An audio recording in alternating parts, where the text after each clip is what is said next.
The wages of sin are going up and up and up. Electricity from the air? Tesla could have been right. In fact, Tesla was right. And idiots on trains. Welcome to the Jay Sheldon Show. We are live. However, we are only live on Facebook tonight. There's a problem with my software. I think I know what it is. I haven't technically figured it all out yet. But there is a huge problem with my software. So we are live on Facebook, and that's it. We're not live on twitch.tv or on rumble.com or on YouTube, where we normally are on all four channels. We are, of course, also a podcast, the audio part of our show. Those folks of you, hundreds of you, thank you so much, who are listening. Subscribe to our podcast on Apple, Spotify, Google, wherever you get your podcast. We're there. Just look for the Jay Sheldon Show. Can't miss it. And subscribe or follow. Thank you for that, by the way. We got hundreds of people that download our show every week. And anyway, I will upload this video to our usual outlets, Rumble, of course, and YouTube, so you can find it on those channels once we get everything straightened out. But we're working on it. We're working on it, all right? It's just taking a little time. We'll get it figured out one of these days, I promise. Right now, let's figure out what's happening with our favorite little lady. Hello? Miko update. There you go. Miko update. Yeah, she's doing great. Thank you.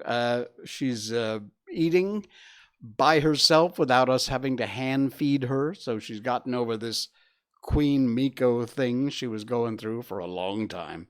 But she's doing really well. Had a couple of good walks today. We have a huge event coming up that we're going to. It's at Gettr Park City. Now, again, this is just for my Malaysian viewers. What? Zane says, who is we? I only see one guy unless you have demons. Oh, I got demons. I got a bucket full of demons, Zane. I promise you that. I got demons. Oh, yeah. Let's keep them away for now. Back. Anyway, we have this big event coming up at Gettr Park City. It's in the beginning of August. I'll tell you more about it when we get closer, although it's not that far away.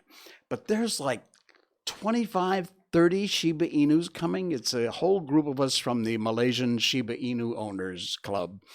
And it's going to be huge. And it's, if I'm not mistaken, it benefits something. It's a dog shelter or something. I don't know. I'll get you all the details. I'll tell you all about it so you don't miss it if you are in Malaysia or maybe coming to Malaysia.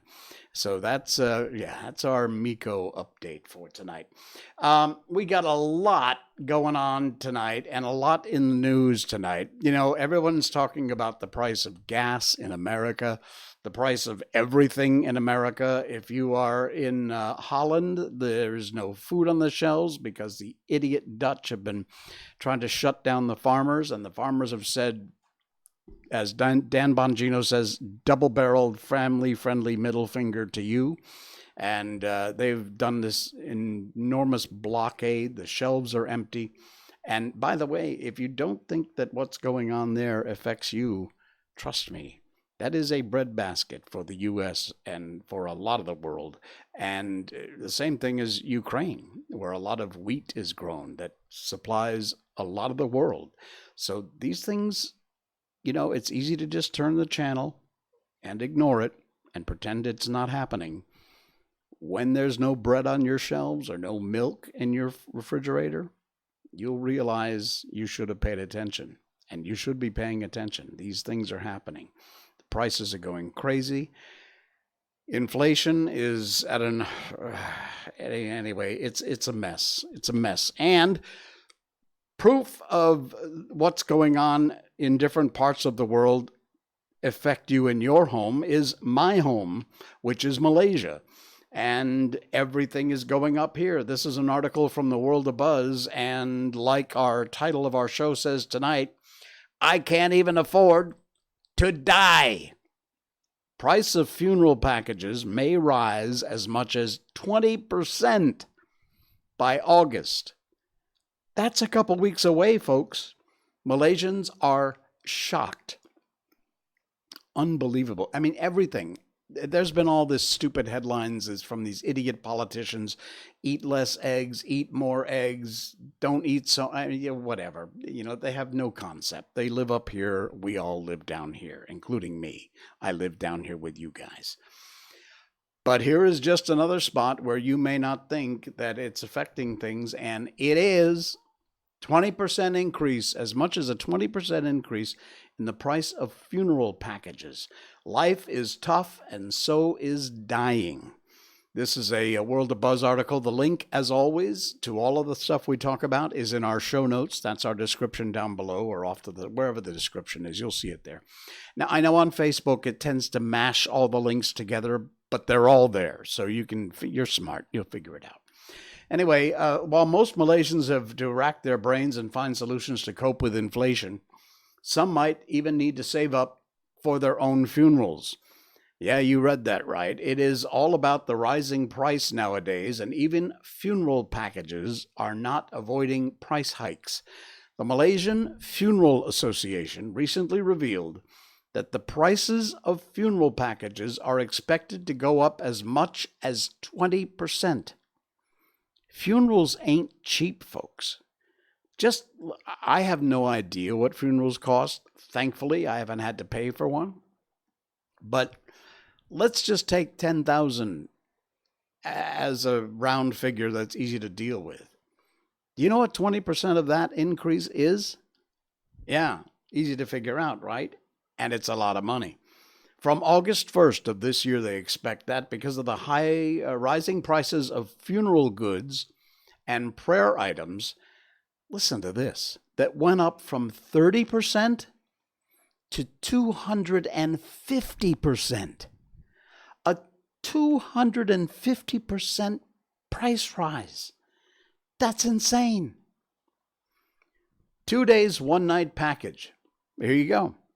Will rise from 10,000 to 12,000 ringgit, and the funeral package for a 3-day, 2-night package will go from 20,000 to 24,000, and so on.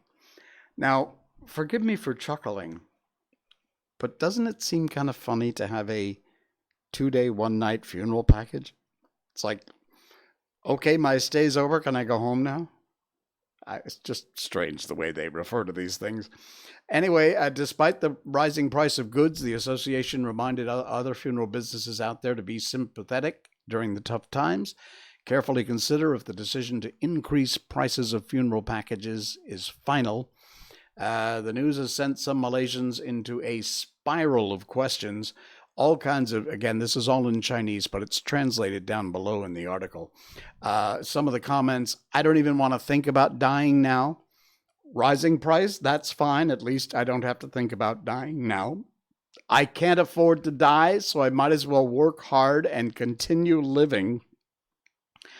And another user highlighted how tough is. It says, life is tough, and so is dying. A couple of users actually shared their thoughts on funerals in the future, which is more cost-saving.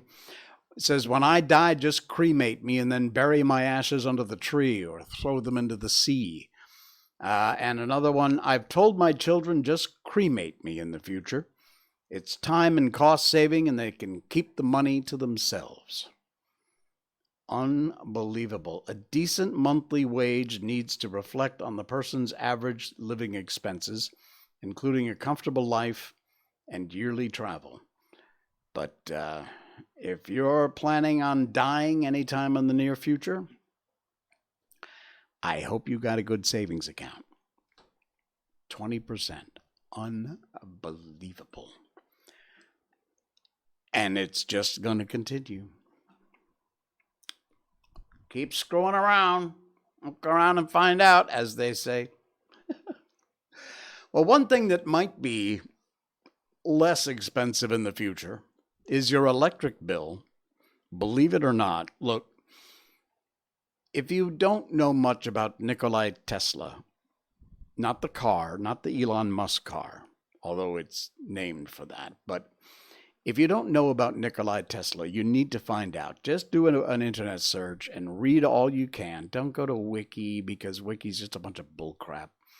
But look for some legit sources about the amazing mind of Nikola Tesla, and you will be amazed. But one of the things that he had created or had dreamed of creating was this ability to take things that we plug in normally, and just the air would be electrified around you, and you would be able to power things without plugging it in. There would be no electrical grid as we know it.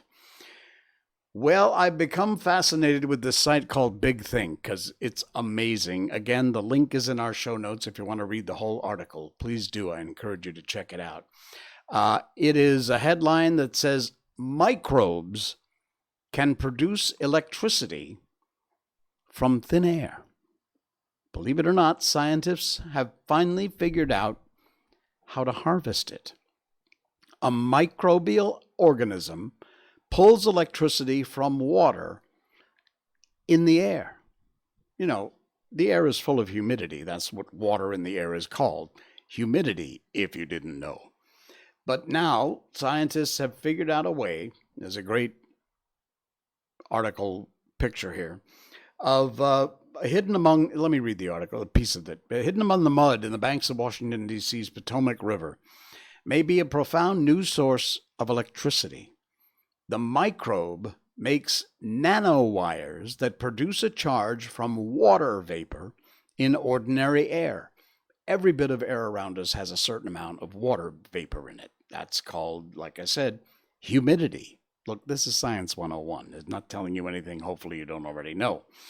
The microbe makes nanowires that produce a charge from water vapor, already capable of powering small electronics.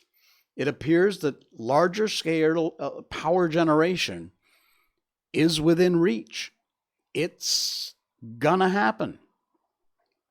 The mad rush is on for discovering clean, renewable forms of energy before it's too late.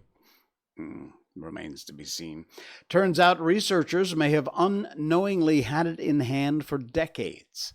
It's a sediment organism first found along the muddy shores of the Potomac River and reported in a letter to the journal Nature way back in 1987.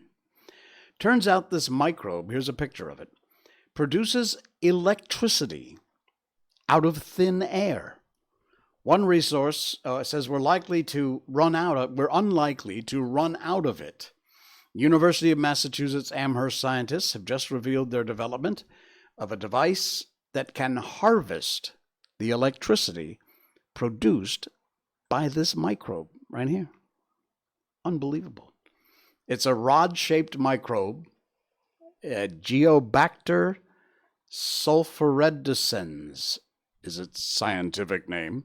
It's a member of the Geobacter genus, a group referred to as electrogens, for their known ability to generate an electrical charge. Would that be like an electric eel? Would that be an electrogen? Probably.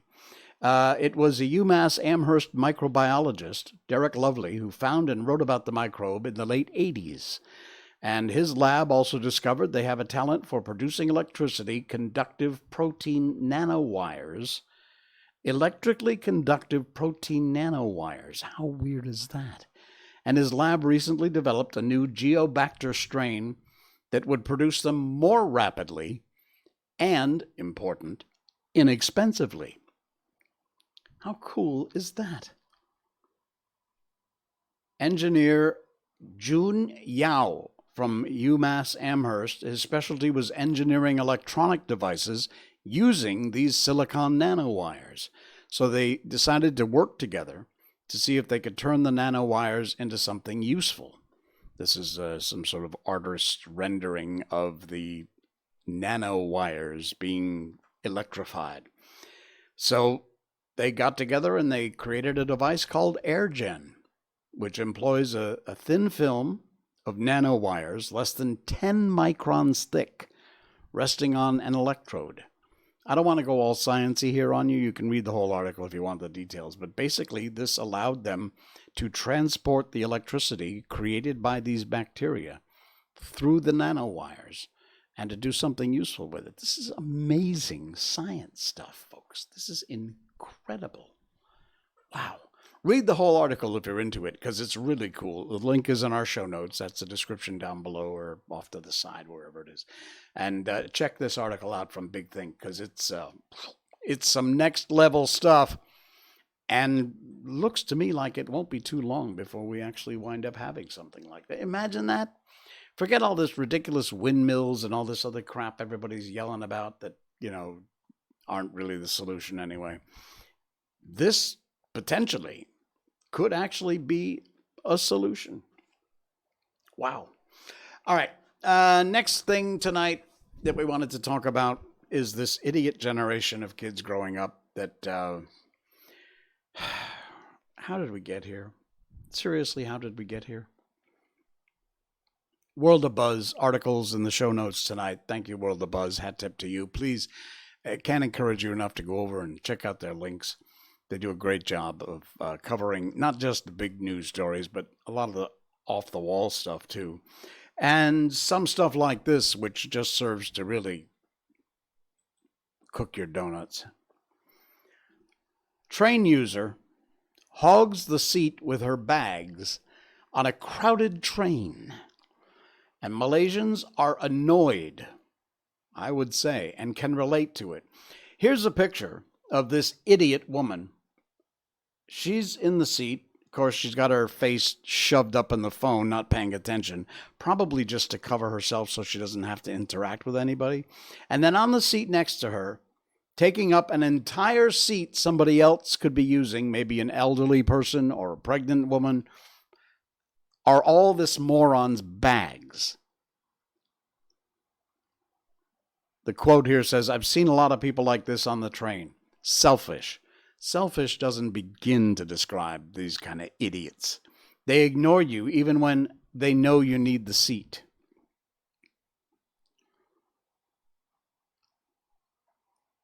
Where is the respect in this generation? Look, you can tell from this picture, this is some probably, 20-something-year-old maybe, who has, and again, buried her face in the phone so she doesn't have to interact, so you can't give her an evil eye, while she takes up 2 seats with all of her baggage, shopping, backpacks, whatever the hell that is. First of all, don't do that. You're an idiot. You're a rude, uncaring, not worthy of being out in society moron. But beyond that, first of all, why World of Buzz would you hide their faces? I'll say stick these morons' faces right out there in public. Put them out there. Expose these people for who they are, for the idiot, selfish morons they are. Don't hide their faces. Absolutely not. This is a public place, public picture. I would never have covered. If I had a shot of this idiot with her face uncovered, I'd be blasting that all over the place. The other thing, if you're in now, granted, it's got its share of problems, but if you're in New York, big city, they have transit police, which is a section of the police departments that specifically deal with transportation. You'll find them on the subway, trains, things like that. Why don't we have that here in Malaysia? That would go a long way to solving some of these problems. So, Rapid KL, KTM, LRT, MRT, all the different RTs these days. Why don't you have people walking up and down the train for customer service, first of all, to be helpful, to answer questions, and perhaps most importantly, to tell idiots like this freaking fool to get her crap bags off the seat so somebody can sit down that needs the seat. It would go a long way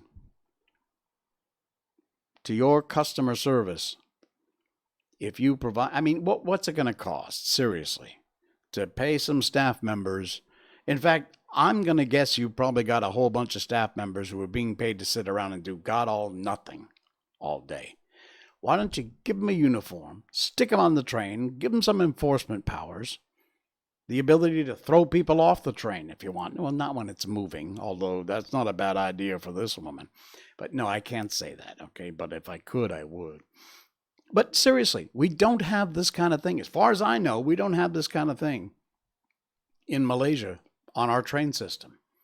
And we sure should. We sure should. Unbelievable. All right, I gotta switch around here and make sure we're still going. All right, hang on. We're figuring it out. Give me a second, all right? I'm trying. Anyway, do something about it, would you please? People who run these trains, the LRT, the MRT, the KTM, all the different train systems. Do something about it. Or you're going to keep getting stories like this, and it reflects badly. Look, it reflects badly on this idiot woman who does this. And she's not the only one. It happens all the time. It happens. But y'all need to do something about it. Fast. If people can't be conscientious enough not to be like that, not to be so rude and selfish, then maybe the folks who run the trains and the transit systems need to step in and do something about it. It would help. All right. I missed Zane, sorry. I didn't have my stream feed up, so I didn't see the chat there. But imagine if undertakers have familiar spirits that ask your dead ghost for deposit payments. Yeah, that would be something, huh? And imagine paying for funerals with digital money, otherwise known as, I can't believe I'm going to say this, crypto. All right. You win for Goofy Comment of the Night. Congratulations to Zane for Goofy Comment of the Night. You got it. It's unbelievable. All right, before we get on to our book tonight, we always end at least this part of the show with a good news story. And oh man, this is a good news story. This is a great news story. Again, we're a little Malaysia-centric tonight, but some of the stuff relates wherever you may live on the planet. And I know we've got listeners around the world, but this is great. It's from the Malay Mail, but it's a great story and I had to share it. Caught on camera. A Malayan tiger with cubs spotted in the wild in Perak. Perak is a state here in Malaysia. We have states. Negeri Sembilan, Johor, Selangor, which is where I am. And Perak is one of the states in the northern part of peninsular Malaysia.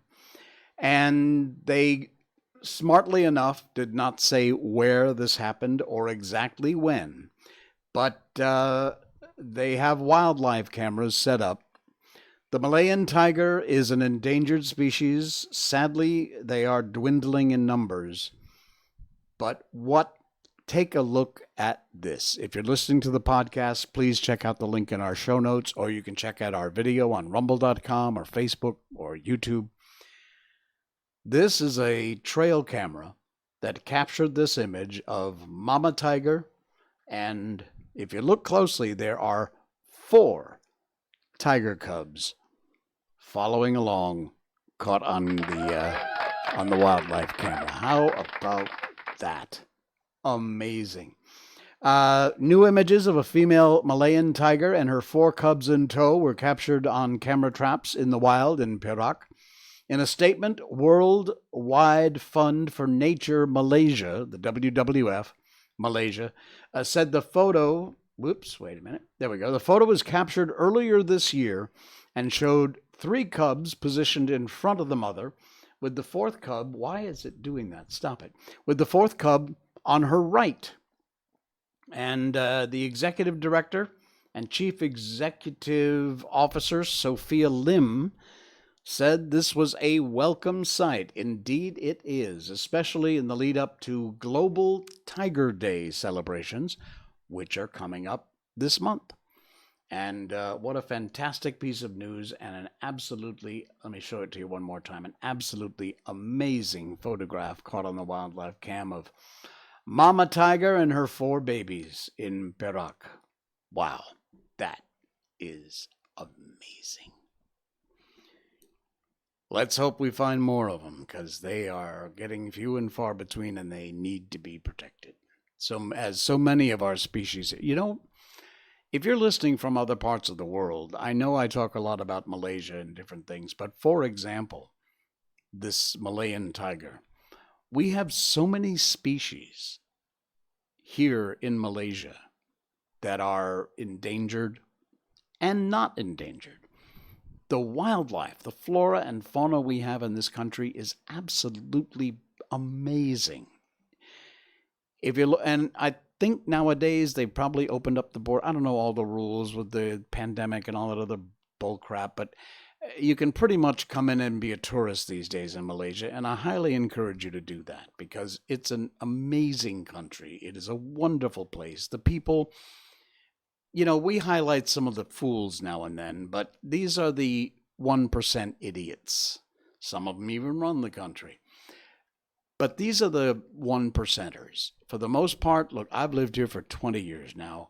Not a regret. Not a regret. And the people of this country are the most remarkable, heartfelt, welcoming people you will find anywhere on the planet. And it is a great place. I know I sound like I'm working for the tourist board now, but it really is an amazing place to come, even for a couple of weeks or a little while, to visit, take a vacation. It's incredible. And some of the stuff that we have here, if I'm not mistaken, do we not have one of the oldest, if not the oldest, rainforest on the planet? I believe it might be in Borneo, Malaysia, Sabah, Sarawak. But it's absolutely incredible, and it's an amazing place to holiday if you have a chance. Please, I can't encourage you enough. And while you're here, if you're coming, look me up. I'll buy you a beer, a cup of coffee or something if you're coming into town. Love to see you. All right. That's going to pretty much cover what we were scheduled to talk about tonight. And now it is time to head on over and start talking about our book. Where is our book? There it is. As you know, if you don't, I'm going to tell you. We read books on this show. The second half of our show, we talk about all kinds of cool stuff, including books that we read, and they come to us from the Gutenberg Project, gutenberg.org. They're all in the public domain, so you don't have to worry about any copyright issues or anything. And we have done some amazing books here in the past. We read them from beginning to end, a chapter or a part of a chapter at a time if the chapters are quite long, until we get to the end. And then we start a new book. We've done The Wonderful Wizard of Oz, Peter Pan, The Little Prince, you name it, Alice in Wonderland, so many great books. And right now, we've moved on to Sherlock Holmes. Each chapter in The Adventures of Sherlock Holmes is a different mystery, and it's all complete in one chapter. We usually take about a third of the chapter until we get through it, and that's what we've been doing for the last several streams. We are right in the middle of this amazing mystery, and it involves Mr. St. Clair, who had a gift for his child that suddenly appeared someplace he wasn't supposed to be. If you've been following along, you can catch up. If you want, just go back a few streams and you'll find the beginning of this chapter, and you can catch up, whether it's on our podcast or our video or replay of the show. All right. So, determined was their denial, the inspector was staggered and had almost come to believe Mrs. St. Clair had been deluded, when with a cry she sprang at a small deal box which lay on the table and tore the lid from it. Out there fell a cascade of children's bricks. It was the toy he'd promised to bring home. And we'll continue on with our story now.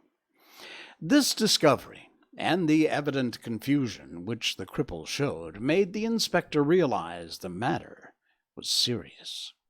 The rooms were carefully examined, and results all pointed to an abominable crime. The front room was plainly furnished as a sitting room and led into a small bedroom, which looked out upon the back of one of the wharves. Between the wharf and the bedroom window is a narrow strip, which is dry at low tide, but covered at high tide with at least 4.5 feet of water. The bedroom window was a broad one, opened from below. On examination, traces of blood were seen to be upon the window sill, and several scattered drops were visible upon the wooden floor of the bedroom. Thrust away behind a curtain in the front room were all the clothes of Mr. Neville St. Clair, with the exception of his coat. His books, his socks, his hat, his watch, all were there. There was no sign of violence upon any of these garments, and there were no traces of Mr. Neville St. Clair.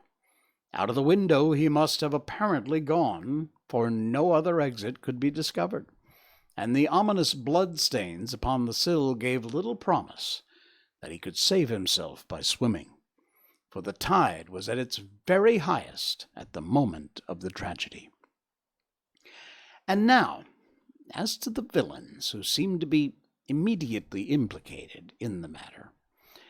The Lascar was known to be a man of the vilest antecedents, but as by Mrs. St. Clair's story, he was known to have been at the foot of the stairs within a very few seconds of her husband's appearance at the window. He could hardly have been more than an accessory to the crime. His defense was one of absolute ignorance, and he protested that he had no knowledge as to the doings of Hugh Bone, his lodger, and that he could not account in any way for the presence of the missing gentleman's clothes. So much for the Lascar manager. Now for the sinister cripple who lives upon the second floor of the opium den, and who certainly was the last human being whose eyes rested upon Neville St. Clair. His name is Hugh Boone, and his hideous face is one which is familiar to every man that goes much to the city. He's a professional beggar, though in order to avoid the police regulations he pretends to be a small trade in wax vestas. Some little distance down Threadneedle Street upon the left-hand side there is, as you may have remarked, a small angle in the wall. It's here this creature makes his daily seat. Cross-legged, with his tiny stock of matches on his lap, and as he is a piteous spectacle, a small rain of charity descends into the greasy leather cap which he lies upon the pavement beside him. I've watched the fellow more than once, before ever I thought of making his professional acquaintance, and I've been surprised at the harvest which he's reaped in such a short time. His appearance, you see, is so remarkable that no one can pass by him without observing him. A shock of orange hair, a pale face disfigured by a horrible scar, which, by its contraction, has turned up the outer edge of his upper lip, a bulldog chin, and a pair of very penetrating, dark eyes, which present a singular contrast to the color of his hair, all mark him out from amid the common crowd of midicrants. So, too, does his wit, for he is ever ready with a reply to any piece of chaff which may be thrown at him by the passers-by. This is the man whom we now learn to have been the lodger at the opium den, and to have been the last man to see the gentleman of whom we are in quest. "But a cripple," said I. "What could he have done single-handed against a man in the prime of life?" "He is a cripple in the sense that he walks with a limp, but in other respects he appears to be a powerful and well-nurtured man. Surely your medical experience would tell you, Watson, that weakness in one limb is often compensated for by exceptional strength in others.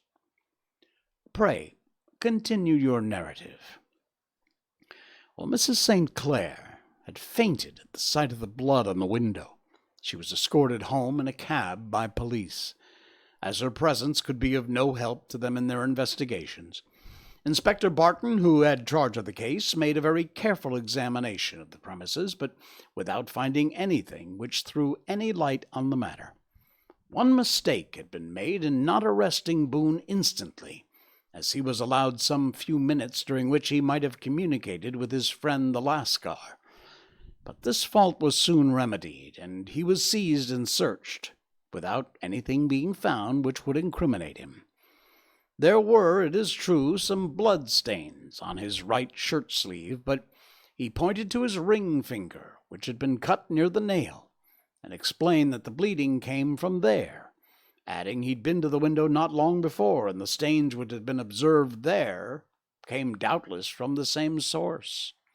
He denied strenuously having seen Mr. Neville St. Clair, and swore that the presence of his clothes in the room was as much a mystery to him as to the police. As to Mrs. St. Clair's assertion that she'd actually seen her husband at the window, he declared she must have been mad or dreaming. He was removed, loudly protesting to the police station, while the inspector remained upon the premises in the hope that the ebbing tide might afford some fresh clue. And it did, though they hardly found upon the mud bank what they had feared to find. It was Neville St. Clair's coat, and not Neville St. Clair, which lay uncovered as the tide receded. And what do you think they found in the pockets? I cannot imagine. No, I don't think you would guess. Every pocket stuffed with pennies and halfpennies. 241 pennies and 270 halfpennies. It's no wonder it had not been swept away by the tide. But a human body, well, that's a different matter. There is a fierce eddy between the wharf and the house. It seemed likely enough the weighted coat had remained when the stripped body had been sucked away down the river. But I understand that all the other clothes were found in the room. Would the body be dressed in a coat alone? No, sir, but the facts might be met speciously enough. Suppose the man Boone had thrust Neville St. Clair through the window. There's no human eye which could have seen the deed. What would he do then? It would, of course, instantly strike him that he must get rid of the telltale garments. He would seize the coat then, and be in the act of throwing it out, when it would occur to him that it would swim, not sink. He has little time, for he's heard the scuffle downstairs when the wife tried to force her way up, and perhaps he'd already heard from his Lascar confederate the police were hurrying up the street. There was not an instant to be lost. He rushed to some secret hoard where he had accumulated the fruits of his beggary, and he stuffs all the coins upon which he can lay his hands into the pockets to make sure of the coat sinking. He throws it out, and would have done the same with the other garments had he not heard the rush of steps below, and only just had time to close the window when the police appeared. Well, certainly sounds feasible. Well, we will take it as a working hypothesis, for want of a better. Boone, as I've told you, was arrested, taken to the station, but it could not be shown that there had ever been anything against him. He had for years been known as a professional beggar, but his life appeared to have been very quiet and innocent one. There the matter stands at present, and the questions which have to be solved. What Neville St. Clair was doing in the opium den? What happened to him when there? Where is he now? And what Hugh Boone had to do with his disappearance are all as far from a solution as ever. I confess I cannot recall any case within my experience which looked at the first glance so simple, and yet which presented such difficulties. We'll continue this on our next stream on Saturday night, The Adventures of Sherlock Holmes. Cool beans. All right, folks, thanks so much. We are live tonight on Facebook only. I will get this uploaded to rumble.com and our YouTube channel. So you'll be able to check out the rebroadcast there.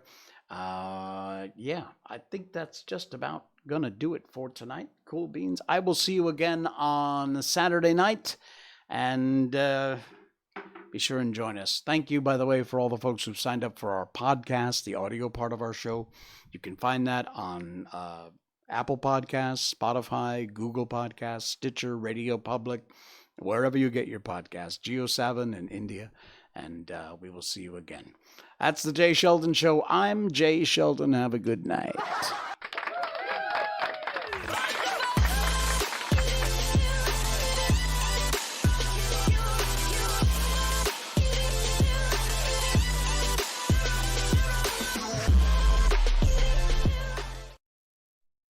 Snort.